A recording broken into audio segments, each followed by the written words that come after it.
One of the things that we've gone back and forth on and touched on is, what does it mean to normalize anything, our life, cancer?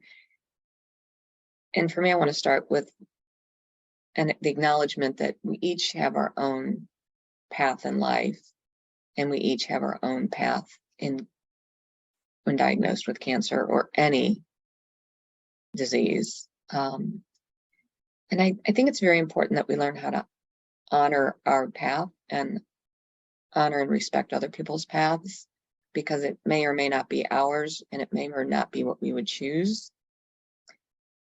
And so then, as I have been navigating my path with cancer, giving myself the permission to normalize things when they don't feel normal has been an ongoing evolution. And what I mean by that, when I look back and I think about when I was initially on chemo and the drugs that are being thrown at me, anyone, mine, many of the side effects were depression, and many of the side effects for many of these meds are depression. And I think we've mentioned before, sometimes it's hard to know, am I depressed because of my diagnosis? Am I depressed because my body's in pain? Am I depressed because of the side effects of the drugs? Am I depressed because I'm terrified of what this means in my life and my work and my family and my children? And this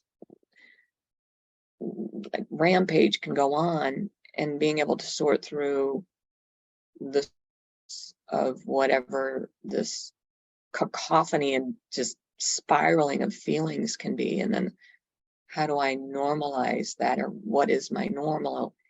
And one thing I've noticed is I'm constantly having a new normal. So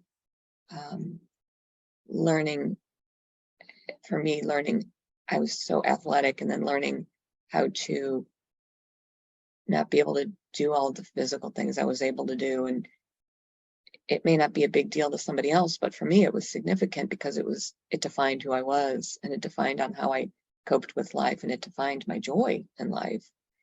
So for someone to understand that I couldn't swim anymore, it's like, what's the big deal? But for me, it was significant because it was so soothing for me to be in the water, and just my own strength. And it was just many things that brought joy for me, but then not being able to do that was very difficult. And then over time, I had a goal of 10,000 steps, and then I had a goal of 8,000 steps, and then 6,000 steps. Well, now I'm grateful if a couple of days a week I can get to the top of my block and back. And so my normal has had to shift constantly. And I like to use the analogy, if you were to put your hands together and if you were to push really hard, it would hurt. And so when we resist something, it hurts. But when we learn to sit alongside it, it's normal. It's just there. It neither hurts or doesn't hurt. It's just present. And so for me, throughout my life and throughout my diagnosis and throughout the path with cancer, I've had to learn, I've chosen, I think choice is a big word here. I've chosen to learn how to renormalize, adapt, adjust. One thing I don't think we've talked a whole lot about is a key, for me, a key variable that has kept me healthy is food and nutrition. And I don't think I could emphasize enough how essential it is that cancer patients drink water every day. Not only is the hydration important, but the flushing of all those meds that are in your system. When you hydrate with water that has more nutrients like calcium, magnesium, potassium, those are called your electrolytes. You're replenishing what had been depleted by some of the meds and some of the treatments that we've been going through. So even me normalizing my diet, normalizing my water intake, I've had to try all kinds of things. And I now use a cup like this, and I call it my adult sippy cup, because I knock things over a lot more now. And I'd pour a cup of water, and then I'd knock it over, and I'd be like, oh. So now my new normal is to pour a cup and sip out of a straw.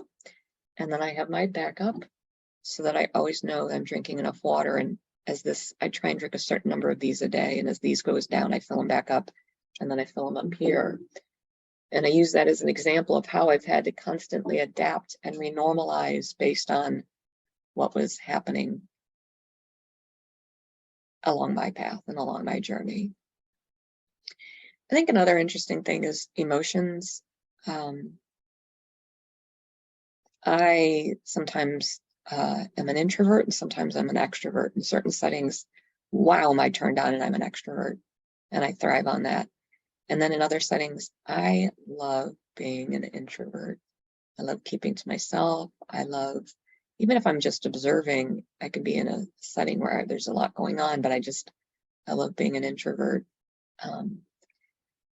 And for me, where that's evolved is more of anything is being present with people. So whether I'm an introvert or extrovert, it's the bottom line for me is, am I being present in this situation?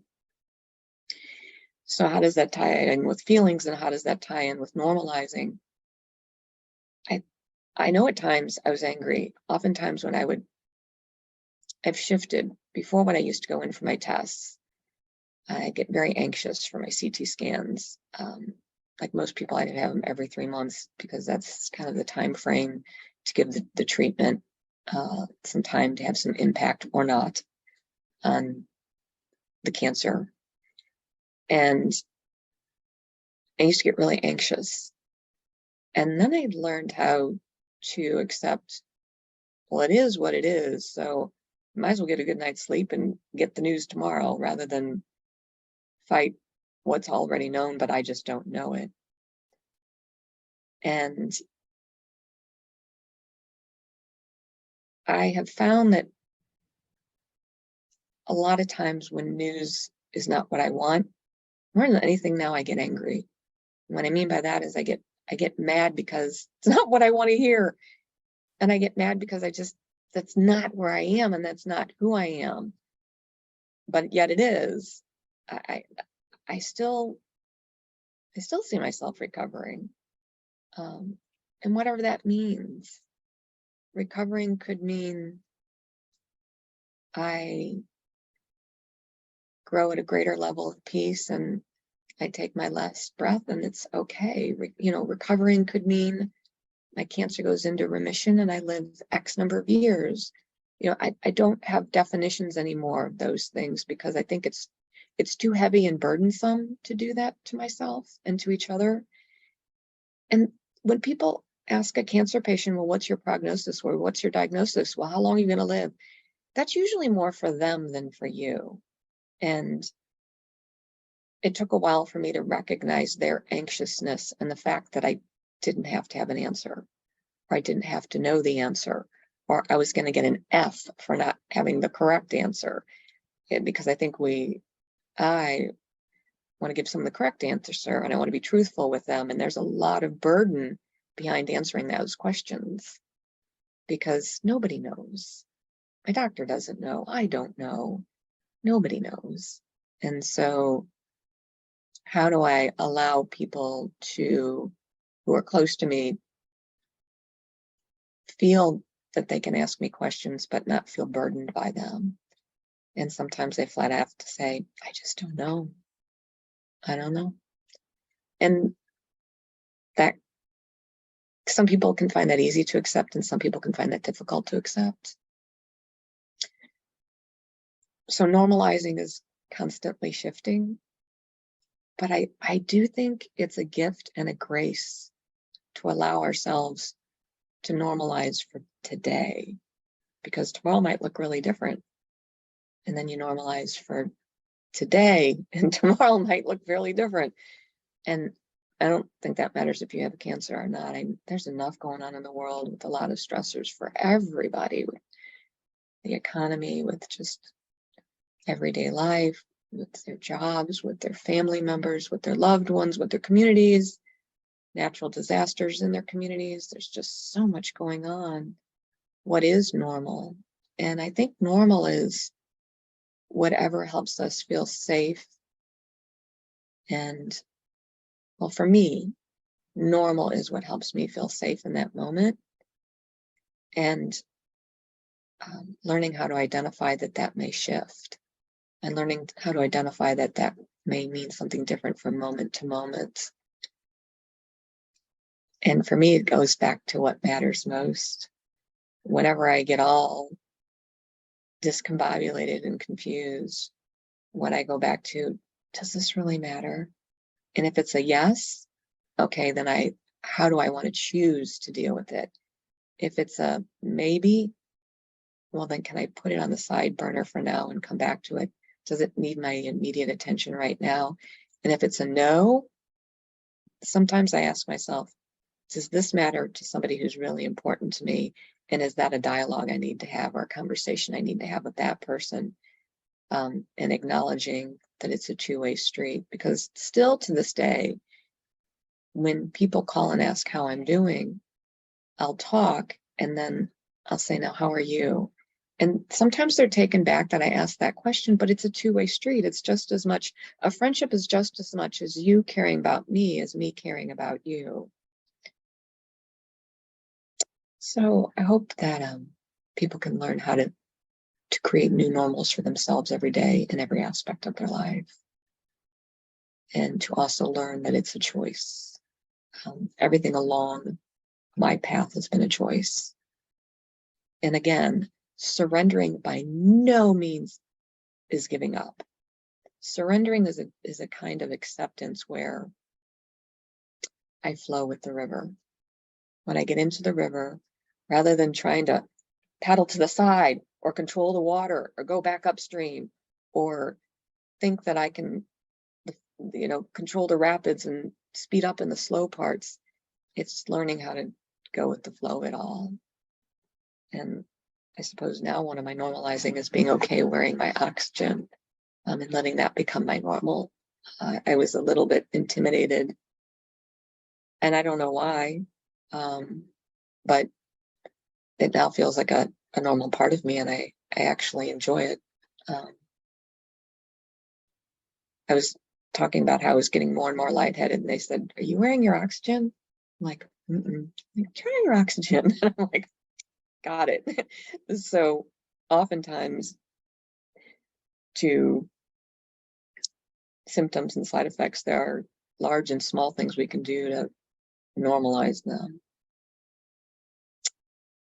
One other thing I want to, I've touched on, but I just want to reiterate, and that is the normalization of hospice. Although that word is very scary and may not feel normal,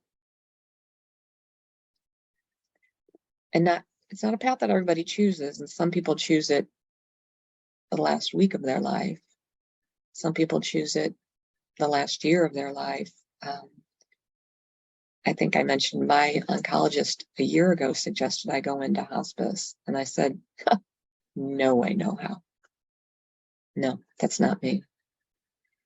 And to that point, he was reading all my labs, and it looked like I needed to be in hospice, but I still had the capacity in my body to push.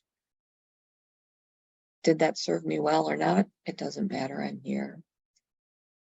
Could I have extended my life by X number of days by going into hospice sooner? It doesn't matter. It's when I chose to go into hospice.